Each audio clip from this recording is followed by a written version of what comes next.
صلی علی سیدنا و مولانا محمد وعلی آل سیدنا و مولانا محمد وبارک وسلم صلاۃ و سلام علیک یا رسول اللہ صلی اللہ تعالی علیہ وسلم۔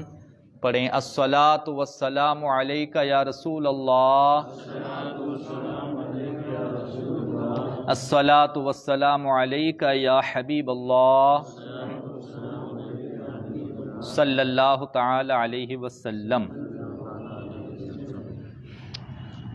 وضو کا طریقہ سمجھنے کے بعد اب وضو کے مکروہات یعنی کون کون سی چیزوں سے وضو مکروہ ہو جاتا ہے، پہلے یہ سمجھ لیں کہ وضو مکروہ ہو جانا تو اس کا یہ مطلب نہیں کہ وضو نہیں ہوا یا اس وضو سے نماز نہیں پڑھ سکتے، ایسی بات نہیں ہے۔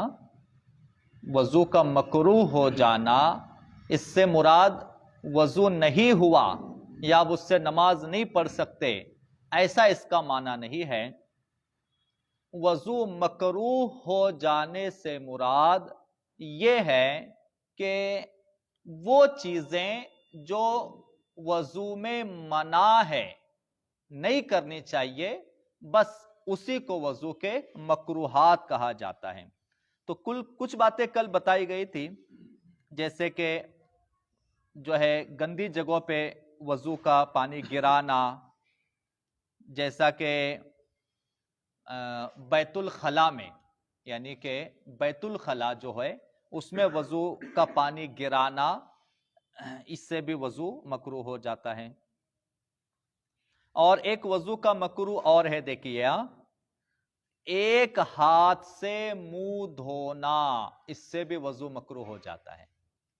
بہت سے لوگوں کو وضو کے وقت دیکھا جاتا ہے کہ ایک ہاتھ سے منہ دھوتے ہیں، تو وضو میں ایک ہاتھ سے منہ دھونا منع ہے اور اس سے وضو مکروہ ہو جاتا ہے۔ تو ایک ہاتھ سے منہ نہیں دھونا ہے، دونوں ہاتھ سے منہ دھونا ہے۔ ایک ہاتھ سے دھونا یہ مکروہ ہو جاتا ہے۔ ہاں، ایک صورت یہ ہے کہ جیسا کہ برتن سے وضو کر رہے، لوٹا یا کسی چیز سے، تو ایک ہاتھ میں لوٹا یا برتن ہے اور اس سے پانی ایک ہاتھ میں سیدھے ہاتھ میں لے کے اگر دھو رہے ہیں تو کوئی حرج نہیں ہے۔ کیوں حرج نہیں ہے؟ کیونکہ دونوں ہاتھ استعمال ہو رہے ہیں، مگر نل پہ وضو کر رہے یا حوض میں وضو کر رہے تو پھر ایک ہاتھ سے چہرہ دھونا یہ منع ہے کہ اس سے وضو مکروہ ہو جائے گا۔ اچھا، ایک مکروہ وضو کا اور ہے منہ پر پانی مارنا، یہ وضو کا ایک اور مکروہ ہے، اس سے وضو مکروہ ہو جاتا ہے۔ منہ پر پانی مارنا، اس کے دو نقصانات ہیں۔ ایک تو وضو منہ پر پانی ایسے مارنا، ایک تو یہ وضو مکروہ ہو جاتا ہے اس سے، اور دوسرا نقصان یہ ہے کہ جو بھی بازو میں ہمارے وضو کر رہے ہوتے ہیں ان کے کپڑوں وغیرہ پر بھی اس کی وجہ سے پانی اڑتا ہے، تو ایسا اس لیے وضو میں مکروہ ہے۔ تو ایک ہاتھ سے منہ نہیں دھونا ہے وضو میں، اور منہ پر پانی مارنا نہیں ہے، بس لے کے بہا لینا ہے۔ اچھا، ایک اور مکروہ ہے وضو کا، دیکھیے، وضو کے پانی کے قطروں کو مسجد میں ٹپکانا،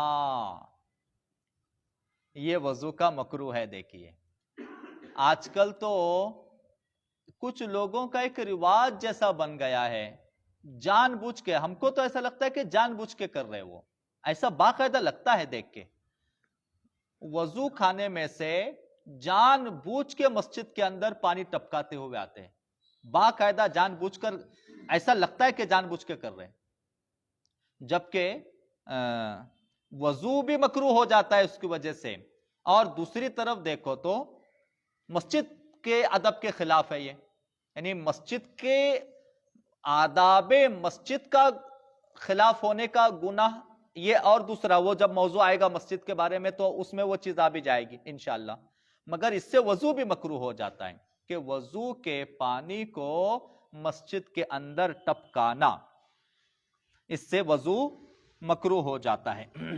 تو مسجد کے اندر وضو کا پانی نہیں ٹپکانا چاہیے۔ ایک اور چیز وضو کی مکروہ ہے دیکھیے، اور وہ یہ کہ وضو کے بعد جو اعضاء پر یعنی ہاتھ منہ پر جو پانی باقی بچ جاتا ہے یا جو پانی گیلا رہ جاتا ہے، اس پانی کو ایسے لے کر یہ جھٹکنا، اس کو بولتے ہیں یہ اس طرح سے جھٹکنا، یہ بھی وضو مکروہ کرتا ہے۔ پانی جھٹکنے کو بھی منع کیا ہے، ایسے یہ جھٹکنا یا جیسے یہ جھٹکنے کو منع کیا گیا ہے پانی، اور اس کو یہ وضو کے پانی کو ایسے جھٹکنا، اسے حدیث میں شیطان کا پنکھا بتایا ہے، شیطان کو پنکھا کرنا۔ تو وضو کا پانی ایسے جھٹکنا بھی منع ہے۔ کچھ لوگ مسجد میں آ کے ایسے جھٹکتے ہیں پانی، مسجد کے اندر آ کے۔ آپ لوگ بھی جب کبھی دیکھیں نا ایسا کہ کوئی جان بوجھ کے مسجد کے اندر آ کے پانی ٹپکا رہا ہے، یعنی اتنا بے ادبی والا کام کر رہا ہے، تو ابھی یہاں پہ جو بھی 25-50 لوگ بیٹھے ہیں، یہ سبق لے لیں آج کہ اس کو بھائی محبت سے منع کریں گے کہ یہ مت کرو۔ کہیں بھی کسی بھی مسجد میں رہیں گے نا، جو دیکھیں گے کہ وضو خانے سے پانی ٹپکاتا ہوا آ رہا ہے، یہاں تک کہ اگر رکعت چھوٹنے کا ڈر ہے نا، تب بھی اس حالت میں مسجد میں نہیں آ سکتے۔ ہر حال میں رومال رکھے اپنے ساتھ، اور نہیں تو تھوڑی دیر ایسا انتظار کر لے، یا ایسے ہاتھ کو جھٹکا دیے بغیر، غور کریں، ہاتھ کو جھٹکا دیے بغیر ایسے پانی یہ کیا جا سکتا ہے۔ جھٹکا دینے کو منع ہے، سمجھے بات؟ جھٹکا دینے کو منع ہے۔ اگر بغیر جھٹکا دیے ایسے اگر نچوڑ دیا گیا پانی تو حرج نہیں ہے، لیکن ایسے جھٹکنے کو منع کیا گیا ہے۔ تو جب کسی کو ایسا دیکھے مسجد میں پانی ٹپکا رہا ہے، تو اس کو باقاعدہ محبت سے منع کرے کہ بھائی مت کرو، یہ مسجد کے ادب کے بھی خلاف ہے، اور اس سے آپ کا وضو بھی مکروہ ہو گیا ہے۔ یہ وضو کے مکروہات ہوئے، یاد رہ گئے نا سب وضو کے مکروہات؟ تو وضو کے مکروہات یاد رکھیں۔ اب وہ چیزیں بیان کی جاتی ہے جن سے وضو ٹوٹ جاتا ہے۔ ایک تو طہارت وغیرہ، یہ تو ایک دم عام چیز ہے، طہارت وغیرہ سے وضو ٹوٹ جاتا ہے، اور ہوا کا خارج ہو جانا، اس سے بھی وضو ٹوٹتا ہے۔ یعنی یہ ایک ایسی چیز ہے جو سب کو معلوم ہے تقریباً، کوئی الگ سے بتانے کی ضرورت نہیں ہے۔ طہارت کر لی، پخانہ پیشاب یا ہوا خارج ہو گئی تو اس سے وضو ٹوٹتا ہے۔ اب وہ چیزیں بھی کچھ ہے جو ہم نہیں جانتے کس سے وضو ٹوٹتا ہے، تو وہ آگے جو چیزیں ہیں، منہ بھر کر الٹی ہو جانا۔ کسی کو منہ بھر کے الٹی ہو گئی، منہ بھر کے قے ہو گئی، تو اس سے بھی وضو ٹوٹ گیا۔ منہ بھر کے سے مراد یہ یعنی کہ وہ کنٹرول میں نہ ہو۔ منہ بھر کے کسے کہا جاتا ہے؟ الٹی، کیونکہ روزے میں بھی یہ مسئلہ آتا ہے۔ جب روزوں کے بارے میں رمضان کے مسائل آئیں گے نا، تو اس میں یہ بات آئے گی انشاءاللہ آگے کتاب میں، مگر ابھی منہ بھر کے الٹی آنا، منہ بھر کے قے ہونا کسے کہا جاتا ہے؟ کہ جو رکانے سے رکے نہیں، ایسی الٹی آنا، ایسی قے آنا جو کنٹرول کے باہر ہو، جو رکانے سے رکے نہیں، اس کو بولتے ہیں منہ بھر کے آنا۔ اور اگر تھوڑی سی آئی اور منہ بھر کے نہیں تھی، بس حلق سے اوپر آئی اور منہ کے باہر نہیں آئی، تو اس سے وضو پھر نہیں ٹوٹتا۔ تو منہ بھر کے الٹی آ جائے تو اس سے وضو ٹوٹ جاتا ہے۔ اچھا، حالت نماز میں ایسا ہنسنا کہ آواز بلند ہو گئی، اگر کوئی نماز کی حالت میں ایسے ہنسا کہ آواز بلند ہو گئی، تو اب اس صورت میں وضو بھی ٹوٹا اور نماز بھی ٹوٹی۔ یہ اہم مسئلہ ہے۔ دیکھیے، مجھے لگتا ہے کہ شاید ہم اور آپ نہیں جانتے ہوں گے، شاید حالت نماز میں کوئی ہنسا، ایسا ہنسا کہ اس کی آواز بلند ہو گئی، یعنی اگر کوئی بازو میں ہوتا تو سن لیتا، اتنی آواز سے اگر کوئی ہنسا تو وضو بھی ٹوٹا اور نماز بھی ٹوٹی۔ یعنی کہ پھر اب نماز تو اسی وقت ٹوٹ گئی، اب جا کے پہلے وضو کر کے آنا پڑے گا، وضو کر کے پھر نماز واپس دہرانی پڑے گی۔ تو کوئی نماز کی حالت میں ایسا ہنسا کہ آواز بلند ہو گئی، اگر کوئی بازو میں ہوتا یا کوئی بازو میں ہے تو سن لے، تو اس سے نماز اور وضو دونوں ٹوٹ جاتے ہیں۔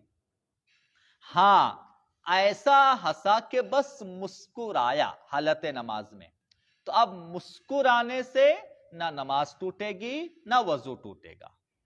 مسئلہ یاد رکھنا، ہنسے، آواز بلند ہو گئی تو وضو اور نماز دونوں ٹوٹا، اور صرف مسکرائے کہ آواز بلند نہیں ہوئی، صرف مسکرا دیے، تو اب اس سے وضو بھی نہیں ٹوٹے گا اور نماز بھی نہیں ٹوٹے گی۔